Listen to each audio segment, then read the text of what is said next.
war and the killing in Ukraine.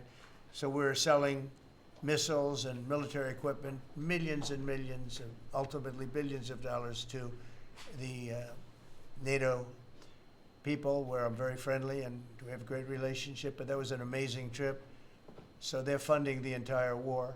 We're not funding anything. I think it's an important point to make because a lot of people don't understand that. And we will continue to do that, and we're trying to get as much as we can for them. They want the American product. The American military product is by far the best in the world, and that's what they want to get. They have lots of options, but that's what they want to get. So the factories are doubling up and tripling up where they make the Patriots and other really, you could say, defense and offensive weapons. The wages for blue-collar workers are now rising at the fastest rate in 60 years, which is so important to all of us around this table. The average American worker has already seen a $500 wage increase this year, and there's no inflation because there's been decreases, tremendous decreases, with thanks to Doug and Chris, some of the people, the great job they've done with energy. Thank you very much. And Chris, thank you very much. I see you down close to $60 a barrel, and you'll be breaking that pretty soon, and that has a huge impact. So we have groceries are down, energy is way down. Energy is way down. It was $4 and $5 for a gallon of gas. Think of that for gasoline, and now it's probably $2.25. There are some places it's $2. It broke $2 at a couple of locations in the South. In places like California where they charge such high taxes, it's higher, but it's still much lower than what it was a year ago. So energy's way down, groceries are way down, eggs are way down. Thank you very much, Madam Secretary. You've done a great job. Appreciate it. When we came in, the eggs were through the roof. They were 4 times higher than they've ever been. And my first question from you people, well, what are you going to do with eggs? I said, what's the problem with eggs? That was caused by Biden, or whoever was operating the auto pen actually caused it, I guess, because I don't think he knew too much about eggs. Factories are booming compared to before I took office. Domestic auto production is going to be, it's going to be so thrilling in 2 years when you see the numbers, because they're building plants all over the country. They're all coming in because of tariffs. They don't want to pay the tariffs. And if they build their plant here, they don't pay the tariffs. And they're pouring into our country, and you know about AI and you know about but the auto plants, that's the good old-fashioned stuff that I love. The auto plants are pouring into the United States of America. They're coming from Mexico, they're coming from Canada, and they're coming from Europe, all over Europe, and it's been pretty amazing. So factories are booming, and when they actually open, right now they're booming in terms of construction. This is something given to me by Mark Zuckerberg, and you'll see this is AI now. I never understood. I said, well, because I built shopping centers, and for $50 million, you can build a very nice shopping center. So I never understood when they said $50 billion for a plant. I said, what the hell kind of a plant is that? But when you look at this, you understand why it's $50 billion. So this is one he's building in Louisiana. That's Meta, Facebook, as people understand it to be. But look at that, that's the size of Manhattan. So that's superimposed over the island of Manhattan. It takes up a big part of Manhattan. I think they say 81% of Manhattan. So these are big things, and they're going up. A lot of them are going up now. I don't know that big. Actually, Mark is building 4 of them, and others are building similar places. And when these things open up, I'll tell you what, our country, we're leading China now in AI, substantially leading China. And the reason is because we're letting them build their own electrical facilities. We would need double the energy if you take all of the electricity that we produce right now in this country, you'd have to multiply it times 2 or maybe 3 times. So 3 times more than we have right now for everything, to operate your toaster and everything else, okay? 3 times more. And the way we are able to succeed, because China goes out and builds these massive plants. They're right now building 58 coal in this case, almost all coal-fired plants. And coal is back with this country too, by the way. You know, there's a reason they use it, because it's good. It works for them. And we call it clean coal. We don't call it coal. We call it clean, even very clean coal. But we have coal going up. We have nuclear going up. Nuclear is very much in vogue now. It's safe and inexpensive and great. We don't allow windmills. We're not allowing any windmills to go up. I mean, unless there's a legal situation where somebody committed to it a long time ago, we don't allow windmills.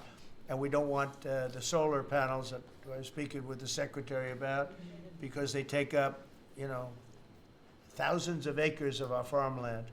You see these big, ugly patches of black plastic that comes from China. And the solar is, you know, I like solar in some ways, but for firing up your big plants, it doesn't work. It's very unstable, but it really takes up your farm. The farmers are saying, you know, they're building these massive blotches in the middle of the fields all over the country. It's so crazy. It's so crazy. So we're not heavy into that at all. And windmills, we're just not going to allow them. They're ruining our country. They're ruining everyone. If you look at, I hate to mention countries, but you look at the UK, what's happened at UK, they have energy costs have gone through the roof. It's because of wind. They want to do everything, close up the northern parts of the country. They have oil that's tremendous. And they closed it up, and they've been building windmills all over the place. And I tell them, you're my friends, but man, you're going to have a bad awakening very soon. It's going to be very bad. They're ugly. They don't work. They kill your birds. They're bad for the environment. And if you look at them from a house, your house is worth less than 50%. So I'm trying to have people learn about wind real fast, and I think I've done a good job, but not good enough, because some countries are still trying, and they're destroying themselves. Those are countries that are really destroying themselves. I hope they get back to fossil fuel, because right now, Chris, whether we like it or not, fossil fuel is the thing that works, and then you can add nuclear with it and other things, but fossil fuel is what works if we're going to fire up those big monster factories. But if you look at comparing everything before I took office, domestic auto production is up 18,000 cars a month. And we haven't even started yet, because a lot of these plants aren't built. It's up 18,000 because Ford, General Motors, and a couple of others, Stellantis, they're taking their existing plants, and they're, as quickly as they can, they're adding on to them. So when their plants open, because they're building big, modern, beautiful auto plants.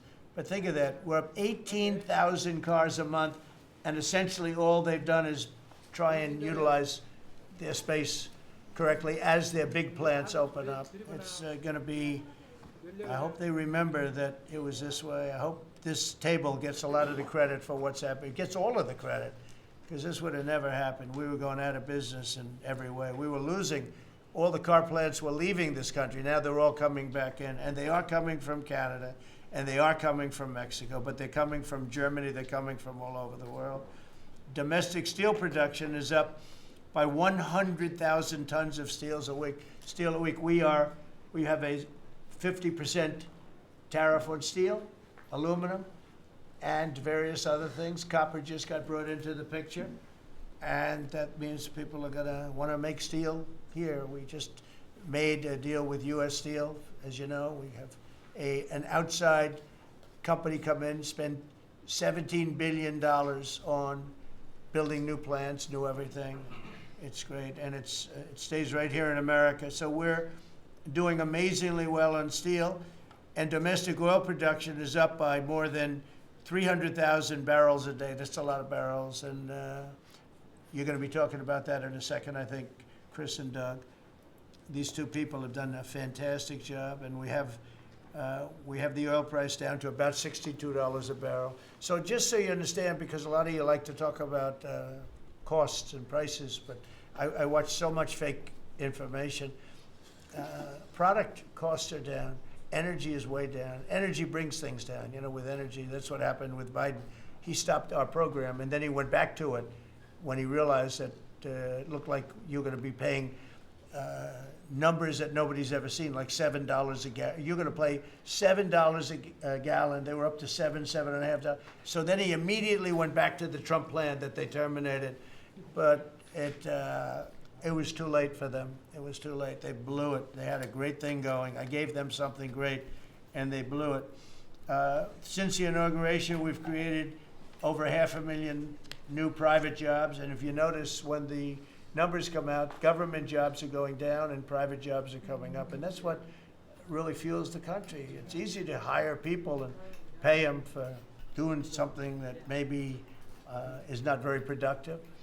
But government jobs are down, actually substantially down, and private jobs are way up. And these are the jobs that make money, create a better life.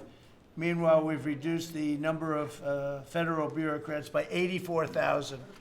So we got rid of 84,000, and I think the job numbers, you're going to see the new job numbers are going to be through the roof because of all of the different businesses that are moving into our country. And not just production businesses, autos and AI, but any business you can think of. In the world of furniture, as an example, North Carolina, I went there many times when I built a lot of hotels and things, and I'd go to North Carolina, I'd buy the greatest, they were the greatest, most talented people. And then China came along and took all of those jobs away. If they would have tariffed them, China wouldn't have taken any of the jobs. But we had presidents that, honestly, and I like some of them, but they didn't know what the hell they were doing from a business standpoint, from running the country. And North Carolina, the most talented woodworkers that you've ever seen. I'd be there and I'd watch them. I'd say, I'd like to have a rail in that chair. Maybe can you fancy it up a little bit?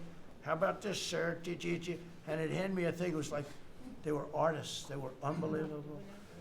And that business was stolen from us by others, not only China, but by others. All of a sudden, you're ordering your furniture from China.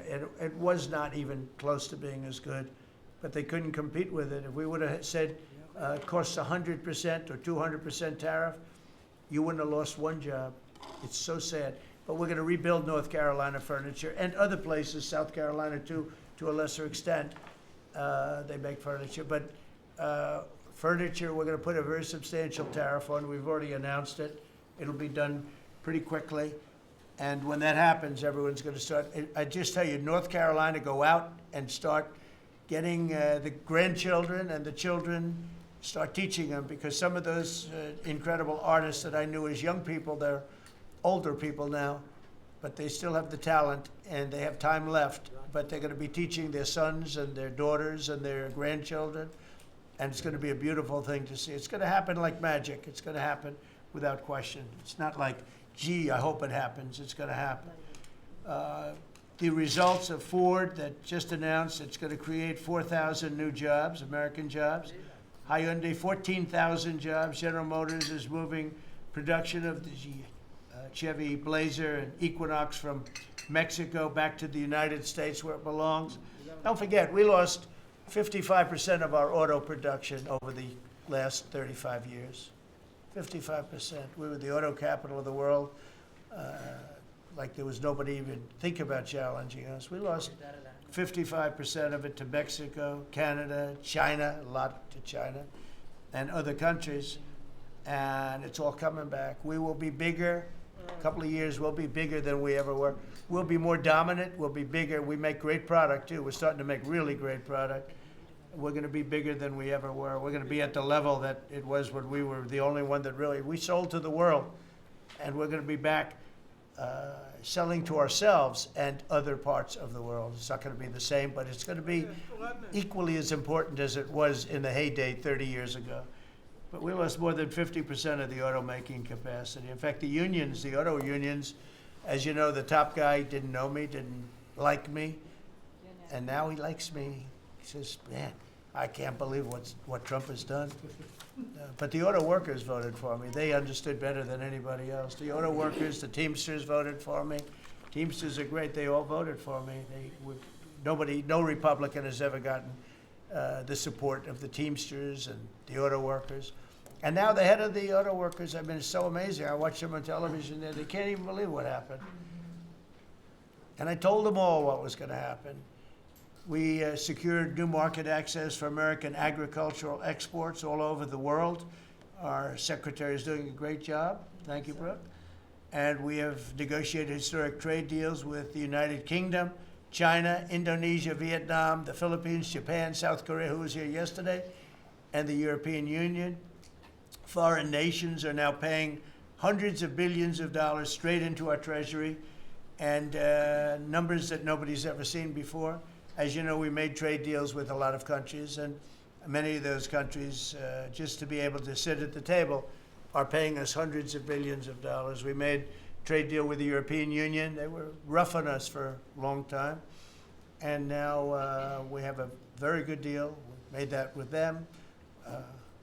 Trillions of dollars is coming into our country. Trillions. Far beyond billions, trillions of dollars. Wouldn't you say, Scott? Yes, sir. And in a short period of time, they have to buy $750 billion worth of our energy product. Energy is great. We have more than anybody else, so we're using it. But the European Union is a done deal, and Japan is done. And, I heard there was a problem with South Korea, but we met yesterday, and they're done. We didn't do anything. We just kept the same deal. He honored the deal. They wanted to see if, I don't even want to say it, but they wanted to see if they could do something. But they honored the deal, which is nice. And we cut the previous record-setting trade deficit, I hear just came out. We cut it in half already. We haven't even said, we've only been here really for a few months because, you know, it takes you a little while to fix up the Oval Office and do those things. prepare for the battle, right? So we really only been here for a very short period of time, and we cut the trade deficit in half. Is that right? That's a fantastic. I didn't even think we were going to do that. And remember, these are things that are being built. These things are, you know, all these numbers I'm getting, they're not open yet. When they open, you're going to see things happen in the United States that nobody's ever seen before, including our country in its heyday. And I had the greatest economy in the history of our country my first 4 years, despite COVID, which was a very unfortunate situation for the whole world. We did a great job with it, never got the credit for the job we did. Operation Warp Speed, people say, is one of the greatest achievements ever in politics or in the military, because it was almost a military procedure. But everybody, including Putin, said that Operation Warp Speed, what you did with that, nobody can believe it. And we did a great job, but it was a horrible, horrible pall over our country. We had a very dark cloud over the world. That was a very, very bad thing that came out of Wuhan, which I said it came out of Wuhan. That's where it came from. And China suffered greatly, but everybody did. But we did a good job with that, as good as you can possibly do, and we came back, and now we're stronger than ever before. If I didn't win this election, this country was gone. I'm telling you, economically it was gone. None of the things that we're talking about would have happened. The whole world was robbing us blind. Friend and foe, they were stealing our jobs, our money, our factories. They were stealing everything. We would have been a shell. We would have been a bankrupt, broken shell. And that's the way it is, but we're doing just the opposite. Stronger than we've ever been. Last month, in a landmark achievement, I also proudly signed the largest working class tax cuts in American history. So the bill that, I'm not going to use the term great, big, beautiful, that was good for getting it approved, but it's not good for explaining to people what it's all about. It's a massive tax cut for the middle class. It's a massive tax cut for jobs. And it's, I mean, think of it, no tax on tips, no tax on Social Security. So seniors, I don't know how you can vote for anybody else. And, you know, just think of that, and no tax on overtime. So you work overtime, you don't have to pay tax on overtime. That's good. The Democrats don't know what they're going to do. So they have, like, this soundbite. You know, they have all these sound bites. They send it out. I don't know. Some guy sends out a word, and everybody uses it, including the fake news. Some of you are here right now. I'm looking at you. And it's death. They use the word death. No, it's actually life. It's almost like a newborn life. It's not death. That's their soundbite. The bill is death. It's not. We strengthen Social Security. We strengthen Medicare, Medicaid. The job we've done on Social Security is, if the Democrats got in, Social Security is over because the country's going to fail. There won't be any Social Security. And I made that pledge to you. We're going to take care of Social Security, Medicare, Medicaid. And we're doing that in spades because the country is becoming so successful again. And it hasn't been this successful. I think in the end, it will never have been this successful. I don't think it'll even be close with what's happening. Every American is seeing a tax cut as a result of the bill. The average police officer will keep an extra $1,000 a year at least in overtime, and the average waiter or waitress will keep nearly $2,000 extra in the fact that they would have had to pay that kind of money on tips. And I never realized that the government was so strong on that. But waitresses, waiters would tell me that the government would go after them. Like, it was horrible. That's how it all started with me. It just was incredible. And the biggest thing was, again, the $4 trillion that they found. They said, well, that was nice. They should have announced it. I could have told them that. And I don't know. It should be simple. But a lot of people didn't understand it. Actually, a lot of good people didn't understand it. But now they're saying, Trump was right. They've never seen anything like this. And I don't know what it is, Scott. They didn't understand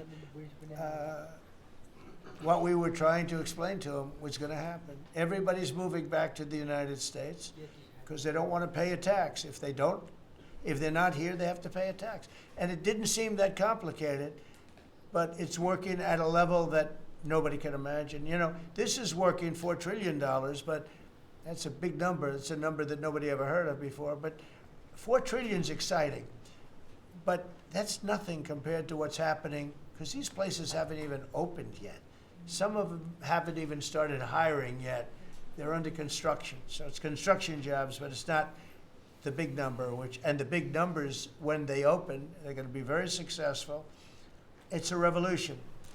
We're also working on things to ensure that the awesome power of artificial intelligence is used to benefit all Americans, including American workers and also American children. In that spirit, our wonderful First Lady has just announced a presidential AI challenge. It's going to be a very good challenge, I can tell you. She's put her heart into it, which will inspire the next generation to stay on the cutting edge of this vital technology. This is the new internet, the new computer, the new television, the new everything, all put together in one. This is why when I show you a picture like that, I show you this. This is a factory superimposed over the island of Manhattan, and you have many of them being built right now all over the country, or soon to start. Some of them have started. This one has actually started. That's in the great state of Louisiana. But the First Lady is working very hard on this, and it's an important initiative. And Melania, when she puts her mind to it, nobody could do better. There's nobody. So every young person should go to AI.gov to learn more, AI.gov to learn more. And you'll see it's a great challenge. I think it's going to be a very modern kind of a challenge. It involves AI, which is very exciting to people. So I want to thank her, raise a lot of money for children. We're putting America first, and we're going to be putting the American worker first. And, the Republican Party has picked up 4 million new people, 4 million. The Democrats have lost 2.5 million. Other than that, they're extremely happy. No, they're very depressed. They're very depressed. And their new box that they've fallen into is crime. There was a consultant on one of the shows this morning I was watching. I thought he was very good. He's a Democrat consultant. And he was screaming, no, don't let him do this to you. It's another trap. It's another trap. What he's talking about, like men playing in women's sports. They said that's an 80-20. No, it's a 97-3. It's 97-3, like transgender for everybody. They fought for it. They're still fighting for it. I saw a guy today, a politician that you all know very well, fighting like hell for men playing in women's sports. You don't understand. They're human beings also. Well, I agree they're human beings. But you can't have a 7-foot guy playing basketball with the women. Just one of those little problems in life. And we all have our place. That's okay. I've got my place too. But this guy's screaming, it's another trap. And this is the worst of all. He said, because this is crime. Trump is saying he's against crime. and they're for crime. No, he's going, it was funny. No, it's a trap, don't do it. And then I saw this poor, stupid Chuck Schumer, the guy. He looks like he's aged 100 years, and I don't like getting into looks. You know, looks don't mean anything, right? When you're in politics, looks don't matter. I look at Pam, I would never say she's beautiful because that'd be the end of my political career. Laurie, secretary. But I will tell you, this is the best of all. And they're going to fight me. Like this slob of a governor you have in Illinois, this poor guy got thrown out of his business by his family. I know the family. I was partners with the family. Nice family. I like the family, but he was no good. They threw him out. He's governor of Illinois, and he goes about Trump, we don't need his help. Chicago is the worst. These places are really bad. Crime in D.C. was the worst it ever was. You know, they make up stories. Crime in D.C. was the worst ever in history. And now, over the last 13 days, we've worked so hard. And we've taken so many, there are many left, but we've taken so many criminals, over 1,000. I watched a man from Maryland who said to me, I mean, sir, you're the greatest president. You're doing an unbelievable job. What a great job. Governor Moore, has anyone heard of him? Mm-hmm. He's another hopeful for president. I don't think so. But I met him, and I didn't realize it was on camera. Did you see they caught him on camera? I was at a game, I don't know, like the Army-Navy game or something. And I met him in a hallway. And as usual, you do your job very well. One of these great cameramen had it on tape. But I met this gentleman. I never met him before. Sir, you're doing a great job. You're doing an unbelievable job. Thank you very much. But then he goes on television and says, oh, Trump is a dictator. He's a dictator. And a lot of people have heard. So the line is that I'm a dictator, but I stop crime. So a lot of people say, you know, if that's the case, I'd rather have a dictator. But I'm not a dictator. I just know how to stop crime. And you would think that Illinois would have such a problem with crime, such a bad governor. He should be calling me, and he should be saying, could you send over the troops, please? It's out of control. It's out of control. In New York, it's out of control. Not as bad as Illinois, by the way. Not even close. In California, you would have not had the Olympics had I not sent in the troops. Sent in the National Guard. They did a fantastic job. We have the Olympics. We have the World Cup coming. I got them in my first term, and I was really sad because I said, oh, boy, I got them, and I won't be president. And little things happen. Thank you, God. Thank you. You know, little things happen. Think of it. You could ask Johnny. Johnny would tell you he's the head of World Cup. He's a great guy, too, great commissioner.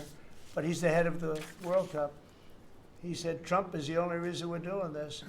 And the sad part is that I was not going to have it. I would have to be, probably I wouldn't have even been invited to the game, depending on who's president, right? And I got that. I did not get 250, okay? The 250th anniversary, I did not get. I'd like to claim it, if I might, but I didn't get that. That was whether I was president or not, it was still 250. I'd like to take credit for it. What I will take credit for is we're going to have a better celebration under Trump than you would have had under some stuff. That I'll take care of. We're going to have a safer place, Christy, because of you and Tom Homan and everybody, right? But, so we have 250 coming up. We have the World Cup coming up, which is like having 45 Super Bowls. And we have the Olympics coming up. So we're going to have a very exciting 3.5 years remaining. We're going to have a very exciting, it's going to be done properly. So I just want to tell you, our country's in incredible shape. Our military is strong and powerful and respected. We had some fantastic decisions from the Supreme Court that let us put the people into the military and other businesses that are best for the job, as opposed to some woke reason that was killing our country. That was a very strong, very powerful.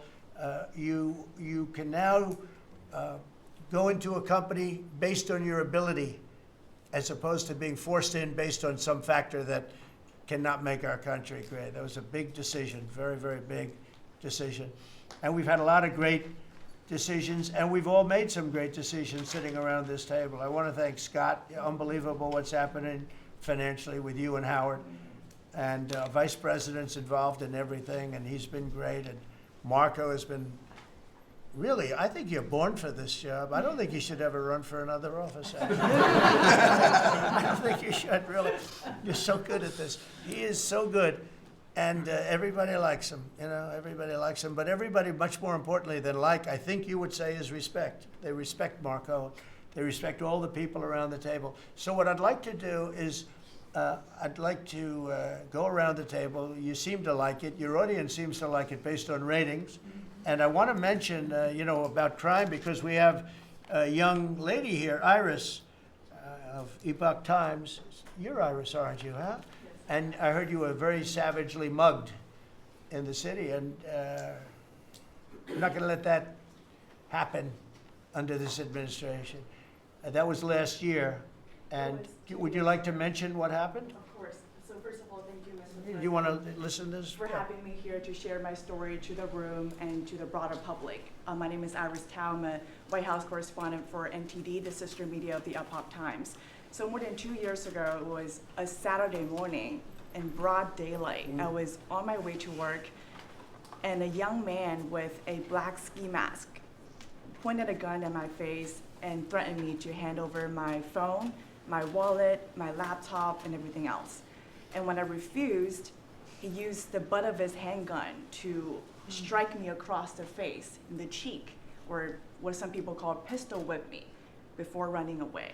And that has deeply traumatized myself and my family. Ever since, I've never dared to walk in the street of DC at night, ever, and my family was extremely worried. So, Mr. President, thank you so much for what you're doing right now, because you're being honest. Such incidents involve not just me, but also my family. If he had shot me, I could have died right there in the middle of nowhere without my families or my friends knowing, at the age of back then, I think 23, just starting my career here in DC without even starting a family. But now I'm very blessed to have this opportunity to. So you had a gun pointed at your head, and you probably figured that he's going to pull the trigger, because these are animals that don't know what the hell, they couldn't care less. The pulling the trigger to him is a very minor event, and I'm sure he's done it before. So how did you, and you did refuse to give it, which would probably, maybe somebody would say that was not the right decision, right? Right. But you refused, but I understand that. And then he hit you real hard. Yes. It's really amazing that you weren't shot. That was. I'm very blessed, and that's why having this opportunity to stand here to share my story today. One, I'm very grateful for God for allowing me to still survive to this day, but also to Mr. President. Thank you for now making DC safer. Thank you very much. For us, for our families, for my parents, on my behalf of my parents, and now my baby on the way. Thank you so much.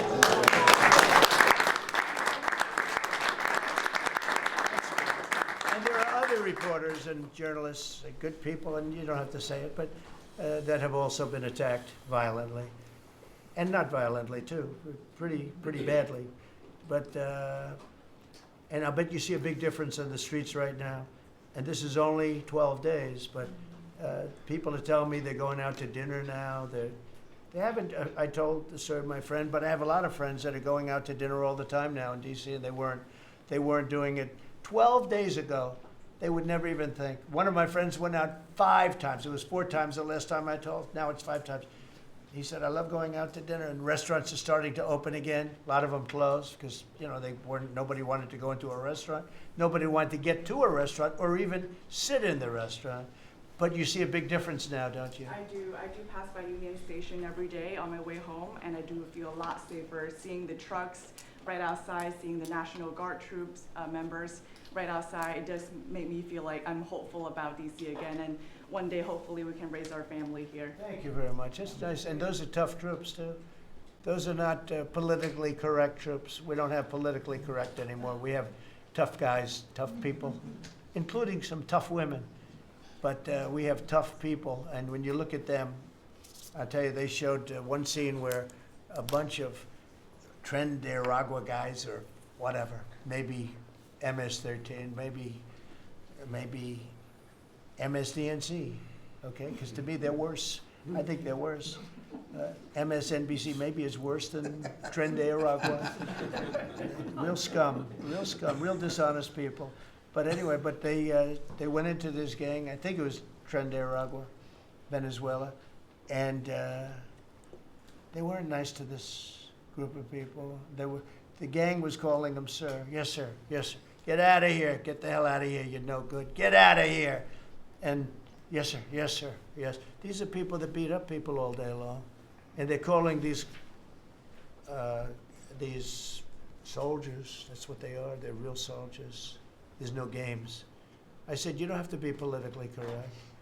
And you know the way they used to spit in the face of the soldiers, with the soldiers standing like this, and you'd have some guy or some woman sometimes screaming at them from 1 inch away. They're standing there, and they're told you cannot do anything, and they start spitting, actually spitting in their face. And I said, you spit, we hit. And they're totally authorized to do that, all of those things. But your story is great, and there are other stories here, but they don't have to tell them. But some people are ashamed to tell them. They don't want to tell them. But it was like a jungle, and it's not a jungle anymore. And it's going to get so good that this will be the safest capital there is. It'll be one of the safest places in our nation, anywhere. And right now it's one of the most unsafe places, but not now. 12 days ago, it was the most unsafe place in our nation. And they have to stop issuing false crime numbers because, I mean, I heard the mayor, and I like the mayor, you know, fine. I don't care if I like her or not. If she did her job, I wish she were a horrible person who did her job.